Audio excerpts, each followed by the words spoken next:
Guys, tapos na ako magsuklay ngayon. Is, yun ang kwento ko. Yung ginawa ng aking kapatid. Niloko mo ba ako doon? Hindi make up, pulbos lang. Parang hindi pulbos. Parang hindi pulbos. Ano to? Baho. Ano ito? Hala, ano ito? Aray! Bay, ano ba?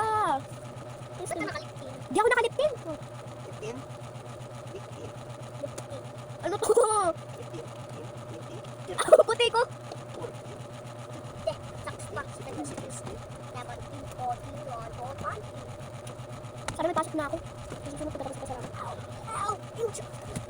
Kasi gusto kong pumasok. Ako lang guys. Ito lang bukas ako bata. Papasok. Ayos. Nakuha. Mag-grade 3 nga ako ngayon. Oh, hindi ka magiging grade 3 buka. Ay ano, kapag tapos ka ng kinder. Kapag mag-grade 3 nun, mag-grade 1 ka muna. Bago ka mag-grade 3. Pagkatapos ng kinder, mag-grade 1. Pagkatapos ng grade 1, mag-grade 2. Pagkatapos ng grade 2, grade 3. Grade 4. Sunod-sunod lang yun. Grade 5. 5 na ako. Mama, anong grade? Ay, grade 3 ako. Si tita grade 4. Tira ba? Si Brad. Si... Grade 5 na sana si Picasso. Siya na pag-aaral ng pandemic. Ito nga, ito ah. Si Aaron daycare. Si Aaron daycare, si grade kinder. Tapos si Zion grade 1. Sunod-sunod tira. Si Tanya grade 2. Tapos ako grade 3. Tapos si tita grade 4. Ang galing! Ang galing. Sunod na sunod. Wow, ang galing talaga to. Sunod na sunod. Sunod-sunod. Sunod-sunod. Ito na dapat na like. Zero pa lang sa Iran tapos ako. Hindi, kapag 0 ka pa pero si Aaron ay 0, ikaw 2 na doon. Ay hindi, si Aaron 0 pa lang, ikaw 2 na doon. 2 ka na, yung baby pa si Aaron. Ano si Aaron? Ilan taon na ba si Aaron?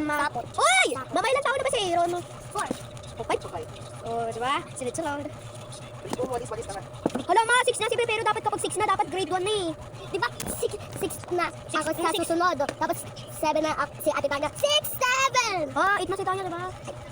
Yung dati pala. 6, 7! Ay, sakit kapag grade 1 ko. Aray! Ang sakit! Kaya ano? Ayan guys, no, baka nawala na yung ano. Sinapanood ko sa TikTok yung babae, pinagalo yung parang ganito kulay. Ganyan na kulay. Tapos pulbos. Naging ganito. Sabi niya na bakit ako naging sabihin ko galing ito sa pulbos. Yung pink kasi ginamit ko. Baka akong make-up kasi ano ba? Eh, bilisan mo ng kumilos. Yes? Anong gagawin mo? Pero magpabawa na. Sige pa na. Itangitay na ako. Magpapabawa na ako ng kulay pink kasi ayoko ng kulay blue kasi. Ito ang gusto ko. Ibis ba dyan? At at para walang spider sa bahay. Sinusira ko ba yun? Mag-heels na ako kasi madali na ako. Ito ang aking heels. Ito lang ang aking suot and heels. So bye-bye! Kinat ko. Ayun na, paalis.